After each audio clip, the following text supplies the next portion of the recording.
Meine allerliebsten Freunde, herzlich willkommen zurück hier auf dem besten Kanal auf YouTube, wenn es um Musik geht, und das war's.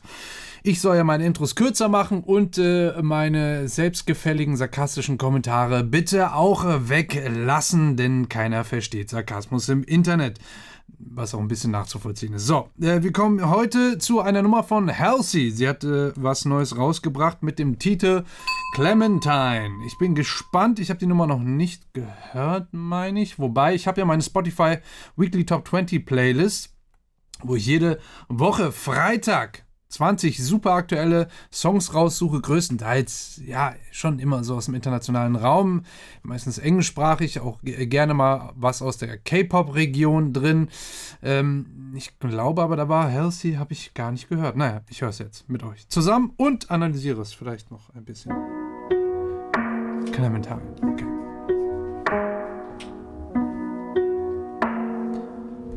Also richtig Knacksen hier vorne drauf, ne?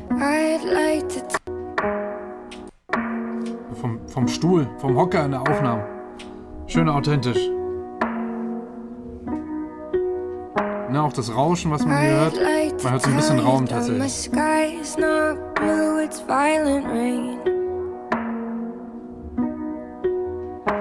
And in my world, the people on the street don't know my name. In my world, I'm 7 feet tall, and the boys always call, and the girls do too. Because in my world, I'm constantly having a breakthrough. Also wir hören ja hier ganz klar auf jeden Fall, das Hauptinstrument ist dieses Klavier, das so ein bisschen leierig klingt, sage ich mal auf gut Deutsch gesagt. Das kann, ja, natürlich, entweder haben die das wirklich auch so aufgenommen, dass es wie über eine Bandmaschine dann auch läuft. Ich nehme aber mal an, dass das nachträglich über Simulationen dann eben so dahin getrieben wurde, dass es so ein bisschen retro tatsächlich klingt, also eben so bandmaschinenartig, also ob da das so ein bisschen leiert, das Band. Ist auch ein Flutter-Effekt, kann man den auch nennen, oder da gibt es so einige Sachen, die man sich nach einstellen kann, Flux und so weiter. Oder so ein Wow-Effekt. Sehr cool auf jeden Fall. Auch die Höhen sind hier frequenztechnisch bei dem Klavier sehr stark rausgenommen, was dann aber eben den Vorteil hat, dass die Stimme dadurch einfach mehr Präsenz bekommt, weil die ja dann in den Höhen dann eben gerade sich durchsetzen kann. Dann war hier so percussion-mäßig ein bisschen was los, aber da können wir gleich später noch drauf gehen. Und hier dann bei den Stimmen ab hier dann tatsächlich auch gedoppelt im Stereo, schön hart rechts, hart links war es, glaube ich. Ja. In der Harmonie sogar gesungen zur Hauptstimme. Or a breakdown or a blackout, would you make out with me underneath the shelter of the balcony? 'Cause I don't need anyone, I don't need anyone. Oh, interessant. I just need everyone and then some. I don't need anyone, I don't need anyone. Geil, auch hier die Adlibs im Hintergrund, auch mittig in der Mono zu hören, also ein Signal, ein Audiosignal, das quasi direkt hinten, also man hört das so, als ob das hinter der Hauptstimme wäre. Das ist wahrscheinlich auch dadurch erreicht, dass es dann etwas leiser natürlich ist, aber auch frequenztechnisch anders angesetzt, vor allen Dingen die Höhen dann wahrscheinlich weniger, aber dann in den oberen Mitten vielleicht ein bisschen mehr Frequenzen reingesetzt. Aber hier die Percussion oder die Drums, sehr, sehr interessant tatsächlich. Weil diese Kick, die man hier hört, die klingt ja total kaputt eigentlich, finde ich. Also das ist jetzt nicht so eine saubere, ja, also sauber digitale Kick, die da jetzt irgendwie ganz normal zu hören ist, so wie man normalerweise eine Kick heutzutage hört. Dann klingt so ein bisschen kaputt, also als ob die Bassdrum selber tatsächlich ein bisschen kaputt wäre, beziehungsweise das Fell der Bassdrum sehr, sehr lasch angespannt, beziehungsweise eben nicht angespannt, sondern eben sehr, sehr lasch drauf hängt. Also so eine Kickdrum, ne, also sieht aus wie eine sehr, sehr große Trommel. Wenn ihr so ein Schlagzeugset seht, so den Drummer dahinter sitzen, dann ist es das, was unten ist, die Trommel, die quasi, wo er genau auf das Fell drauf guckt und mit diesem kleinen Loch dann unten noch drin. Da, wo der Drummer dann mit dem Pedal schön immer gegenkickt. Das ist die Kickdrum bzw. Bassdrum, wo dann die Kick rauskommt und da sind auf der Vorder- und Rückseite eben so ein Fell drauf, also aus Kunststoff heutzutage. Und die werden eben auch angespannt, damit die Trommel eben einen bestimmten Klang auch hat. Also man kann die Klanghöhe dadurch dann eben auch verstellen. Und hier klingt das so, als ob das sehr, sehr lasch angezogen wäre, aber trotzdem sehr interessant, weil der Anschlag eigentlich doch sehr knackig ist. Ne? Also das, was man am Anfang hat, genau wenn der Anschlag kommt, aber das klingt dann so lasch nach. Need anyone, I just need everyone and then some. Ne, so knackig ist es hier gar nicht am Anfang. Also es ist wirklich komplett lasch einfach. Aber irgendwie cool, sehr interessant. Wish I could see what it's like to be the blood in my veins. Do the insides of all of my fingers still look the same? Die Inside. Okay. And can you feel it too when I am touching you? And liebe die when my Harmonie. hair stands on ends, it's saluting you. Schöner Text. The blush in your cheek says that you bleed like me. And the 808 beat sends your heart to your feet. Left my shoes in the street so you'd carry me Sehr schön. through a breakdown. Was ich auch sehr schön finde, es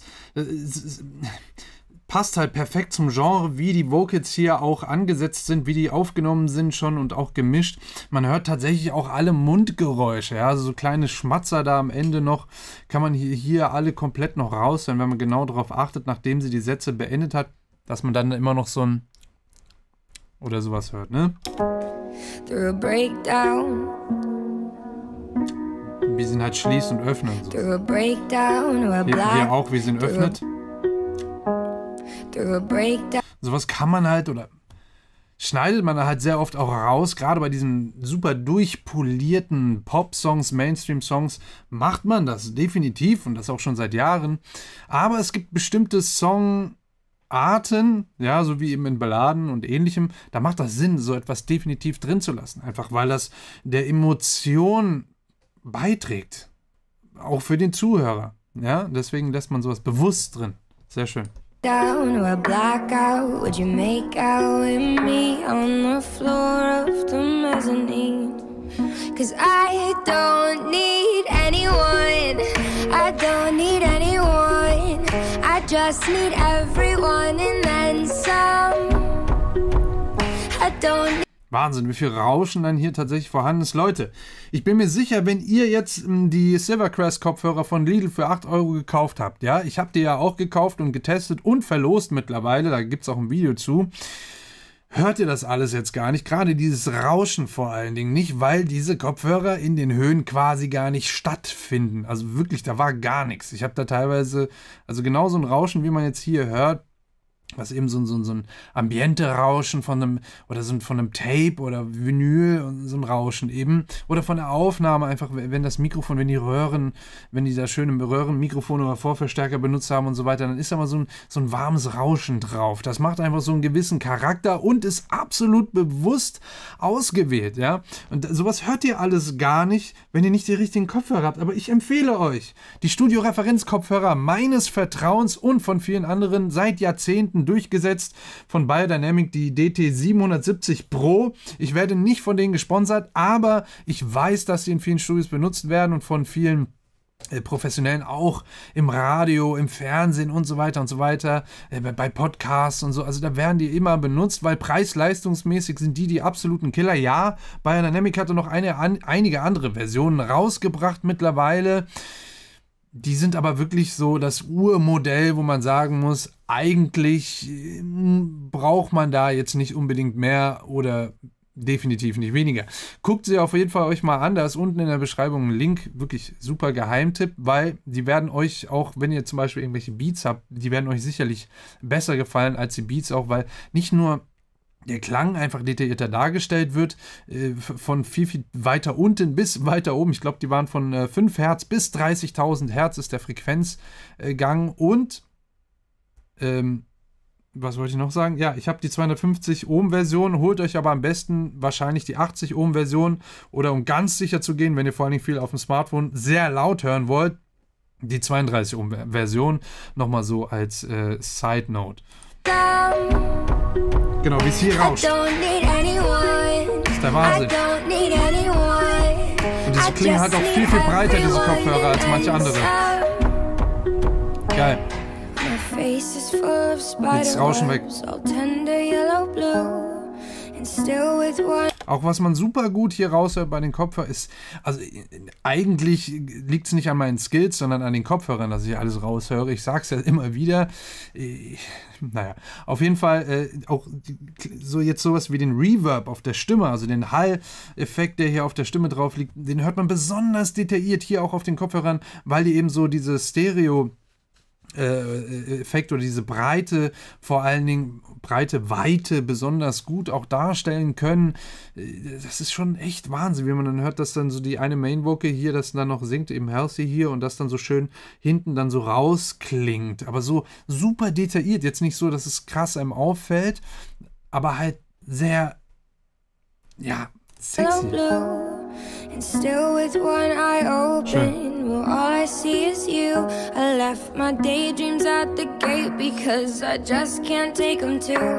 No, my heart still has a suitcase, but I still can't take it through. I don't need anyone. Oh, jetzt hatte ich den Eindruck, als ob hier so ein Flanger plötzlich draufgekommen wäre. Der war vorher, glaube ich, nicht drauf. Flanger ist ein Effekt, der auch seit, ich glaube, Anbeginn der Studiomusikproduktion benutzt wird. Sehr, sehr klassischer Effekt und wird heute tatsächlich auch noch benutzt. Das klingt dann so ein bisschen, ich sag immer so ein bisschen unterwassermäßig oder als so ein bisschen wässrig, weil das dann so geschwungen dann so auf einmal wird. Es ist nicht dieser Autotune-Effekt, ja, weil da nichts in der Tonhöhe gemacht wird, nichts im Pitch, sondern irgendwie, was macht er eigentlich? Technisch weiß ich gar nicht genau, was der macht, weil er macht wahrscheinlich nicht das gleiche wie ein Phaser, weil beim Phaser ist es dann eben so, dass mit der Phase eben da was verändert wird, aber beim Flanger, gute Frage, habe ich mich noch nie mit beschäftigt, sollte ich auf jeden Fall machen. Auf jeden Fall wird es wahrscheinlich ein Flanger hier sein. Ja, sehr cool. Hier irgendwie kommt das plötzlich und das ist so ein bisschen so wie ein kleiner Vibrato klingt das dann auf einmal. Genau, bei dem Kreis. Also sie hat auch ein Vibrato im Gesang drin, aber da ist zusätzlich noch ein Flanger drauf, bin ich mir sehr sicher. War hier noch nicht, definitiv nicht. Leute, das sind so Details, das hört man wirklich nur mit diesen Kopfhörern raus und wenn ihr diesen Kanal abonniert habt und vielleicht mir sogar auf Instagram folgt, weil das sind meine Schwerpunkte, ja, hier so Details rauszuhören. The gate because I just can't take them too. No, my heart still has a suitcase, but I still can't take it through. I don't need anyone. I don't need anyone. Jetzt hier wieder weg. I just need everyone and then some. I don't need das Rauschen kommt wieder richtig laut rein. I don't need anyone. I just need everyone and then some. I don't need anyone. Diese Adlibs, total geil, weil das so voll frei ist und fast, ja, wie so ein Theater oder wie in so einem Musical gesungen. Sehr cool. I don't need anyone, I just need everyone and then some.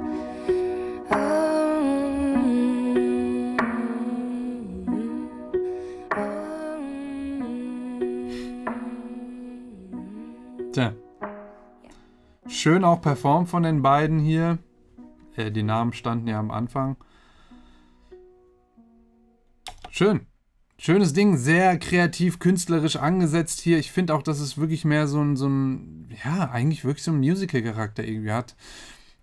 Auch vom Text her und wie das Ganze musikalisch aufgebaut ist, hätte das jetzt auch eine kleine West Side Story-Szene sein können. Sehr, sehr cool. Leute, ich hoffe, ihr habt was gelernt. Falls ja, lasst gerne ein Abo da. Nicht vergessen, wir sind so knapp vor den 70.000 Abos. Da solltet ihr definitiv dabei sein, sonst verpasst ihr was. Also wirklich. Und sowieso bei den 100.000 platzt ihr die Bombe. Garantiert. Ja, und nicht vergessen, Glöckchen an für den Ehrenmann. Und ich würde sagen, bis zum nächsten Video. Tschüss.